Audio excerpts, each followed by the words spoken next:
কিছু কিছু লোক অসাধু পন্থায় এসে আমাদের এই গেটের ভিতরে একটা মব সৃষ্টি করছে, এই পরিচয় দিচ্ছে সেই পরিচয় দিচ্ছে। আমরা আসলে এখানে আমাদের এই পেট্রোল পাম্পের যেই তেলের যেই সংকট অনেকে মনে করতেছে, এই সংকটের কারণে দীর্ঘ লাইন কেউ ধরতে রাজি না, অথচ সাধারণ মানুষ ঘন্টার পর ঘন্টা লাইনে দাঁড়ায়া তেল নিচ্ছে, তাদের কর্মজীবন সব কিছু কর্মঘণ্টা নষ্ট হচ্ছে। কিন্তু কিছু কিছু লোক অসাধু পন্থায় এসে আমাদের এই গেটের ভিতরে একটা মব সৃষ্টি করছে, এই পরিচয় দিচ্ছে সেই পরিচয় দিচ্ছে।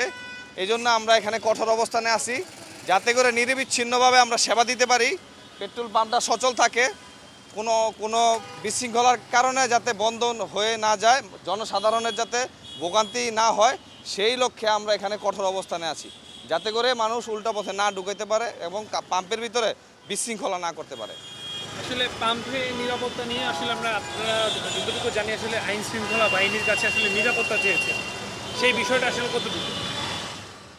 আমরা পাম্পের নিরাপত্তার জন্য শাহবাগ থানায় একাধিকবার বলেছি এবং ওনারা আমাদেরকে নিরাপত্তাও দিচ্ছে। যখন আমরা ওনাদেরকে বলছি তখনই আসছে, এসে আমাদেরকে সহযোগিতা করছে এবং বিশৃঙ্খলা ওনারা মোটামুটি অনেক কমায় দিচ্ছে আর কি।